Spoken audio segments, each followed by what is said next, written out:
Hi there.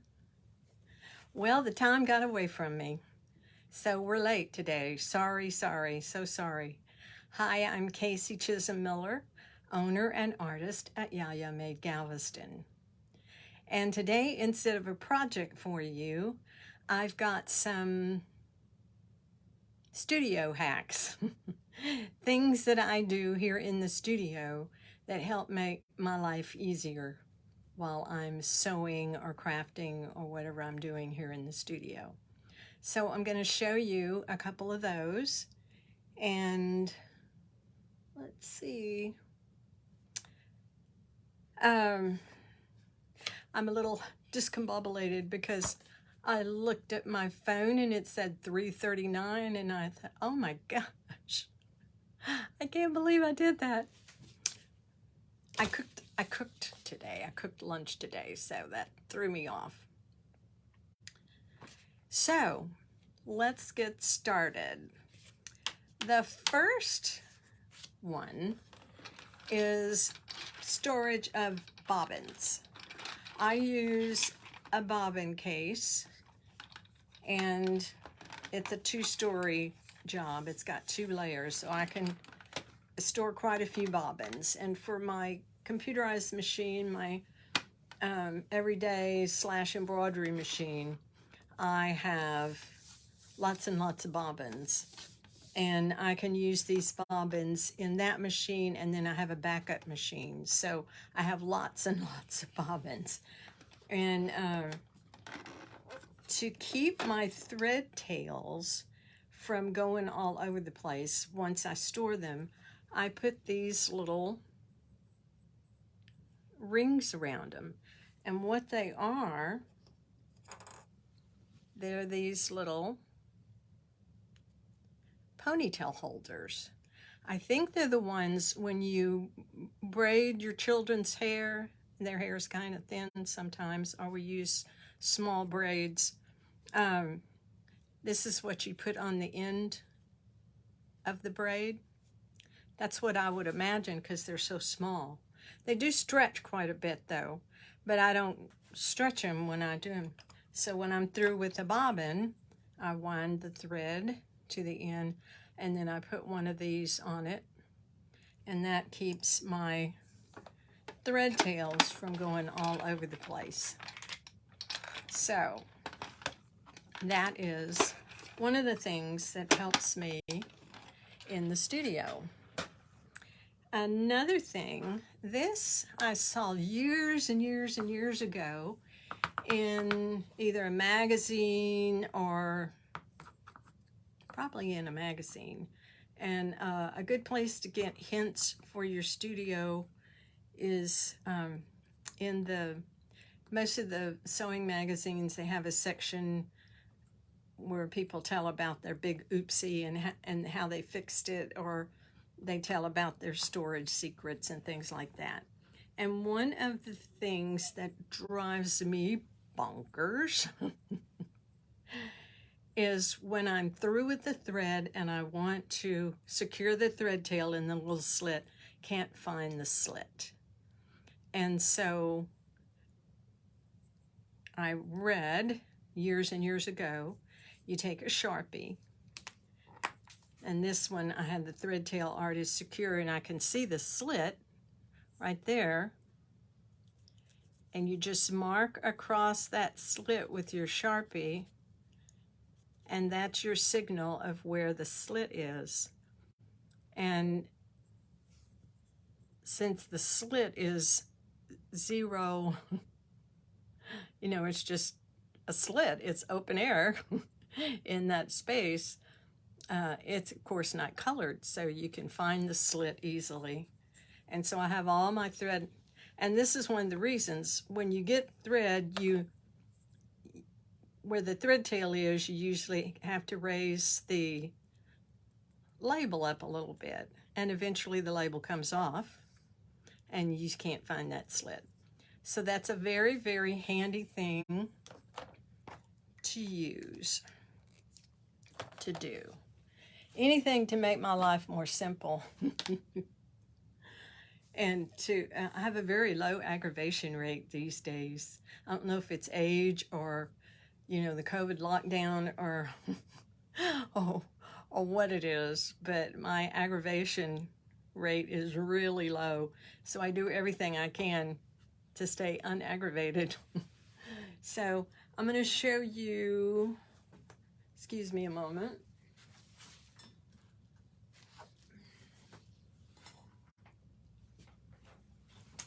This is another great hack.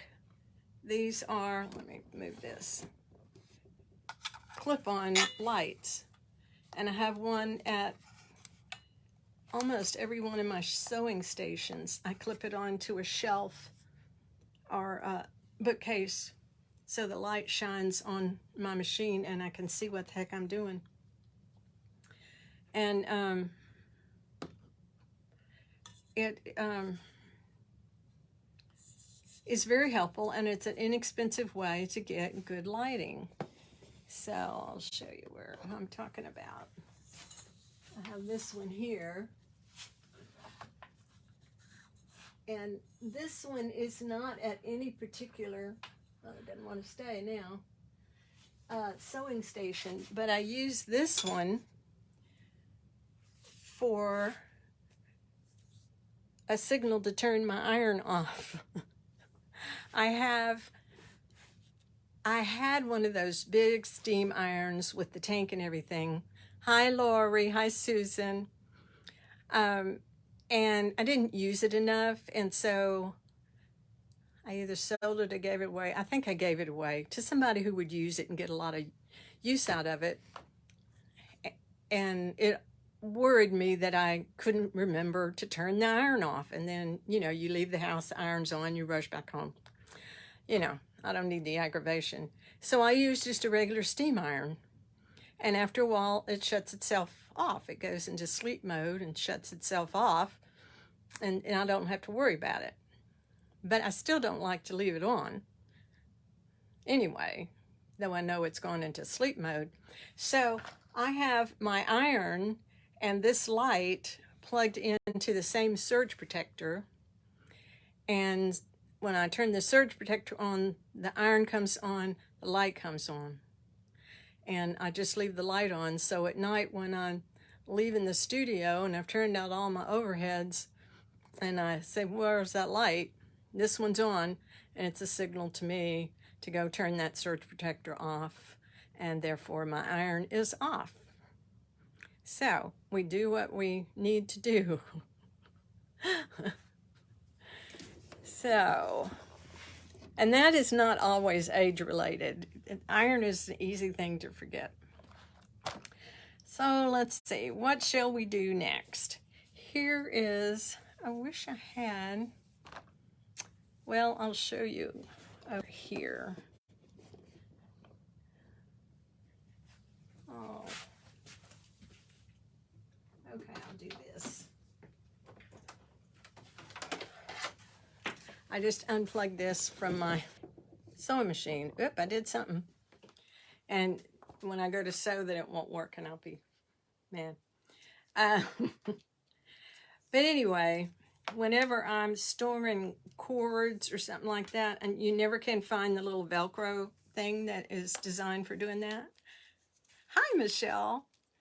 And so I use the necks off the t-shirts. Besides doing upcycling with denim, I also use t-shirts. And I save the necks when I tear everything apart. You know, I don't throw anything away hardly. So I save the necks, and they are perfect for things like your cords. And also, I'll share with you something that I found online about this very subject. I'm going to put this back by my machine so I won't forget what I did with it. A gentleman who works on machines, one of the problems expressed was the lady said that when she took her foot off of the foot control for a sewing machine, it kept sewing. And, you know, you kind of go into panic mode, what happened? And he said that's common for ladies who take their machines to quilting classes, sewing classes, because they take their cord for their foot and they wrap it around the foot control. And if you do it often enough, it can damage the wiring inside that cord. And so he suggests that you secure your cord in another way. So using the t-shirt neck would be a good alternative. Let's see what's next. Okay, next, I showed you this when we did the studio tour, but I'm going to show it to you again. These are, remember the old soda shop? And these are straw dispensers. And in this one, I have my crochet needles. And I can see them, and I pull this up, and I can access them, and then they're protected from dust. And I have another one for my colored pencils. And I haven't been doing art lately, painting or drawing, but I'm ready whenever I am. Okay, my next one is sewing machine feet. Now, I sew, but I am not an expert sewist, and I have a hard time sewing a straight line. So I have all kinds of feet to help me do that. So when I'm edge stitching, when I'm top stitching, when I'm doing different tasks, I may have a special foot that will help me accomplish that more easily. So I have a lot of feet. And with my new mechanical machine, yay, that I love so much, I just ordered a set of feet that will help me do edge stitching at all different widths. And the feet all look pretty similar. And they're marked on the feet in tiny, tiny letters. See, they all look pretty similar, but they're, oh no, which one is which? Okay, there we go. So I put them in this case, and then I marked on top of the case. What this is really good for beads if you do beading, and it's a great way to store your beads because you have to push on this little button to open up each little piece, each little container. And so it's great for beads for that reason. And they come in different sizes. And so these are kind of the larger size, but they are perfect for storing my feet. And then I marked which one was, which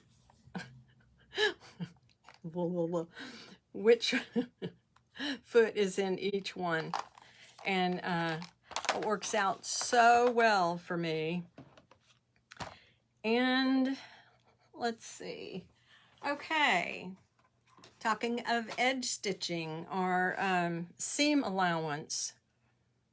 Let me take you over here to the mechanical machine real quick.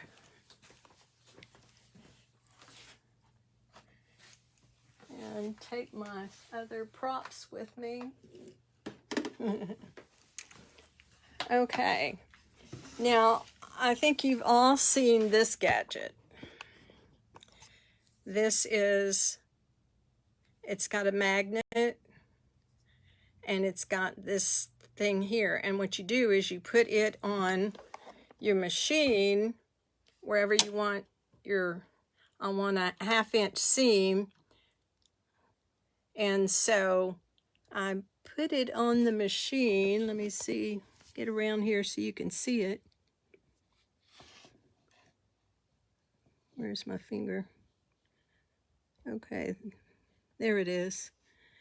See, it's magnetized. And I put it here where on my machine it says 1/2-inch. And then when I put my fabric through here, it'll butt up against this. And can you see that? There it is. Anyway, it'll butt up against that, and I'll get a half-inch seam allowance the whole way.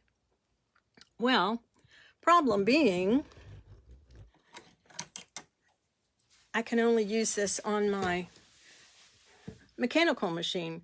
I can't use it on my computerized machine. The magnet could do havoc on my computerized machine, so I can't use it. Today, when I was looking online, someone did, I saw the headline, the title, Lego hack for your sewing machine. I thought, what? I've got to look and see what this is. What can you do with a Lego? Well, they used it for the same purpose. They had some temporary clay stickum that they put on the bottom of the Lego, and they set it where they wanted their seam allowance to be and put it on the plate of the machine. Now, you can get attachments to your machine that screws onto the top of the machine and will help you accomplish that. But they don't give them away. And they can cost, you know, some money. So why not use what you've got? So I don't have children around. I don't have grandchildren. My grandchildren are grown. And I don't know if we're going to be getting any great-grandchildren.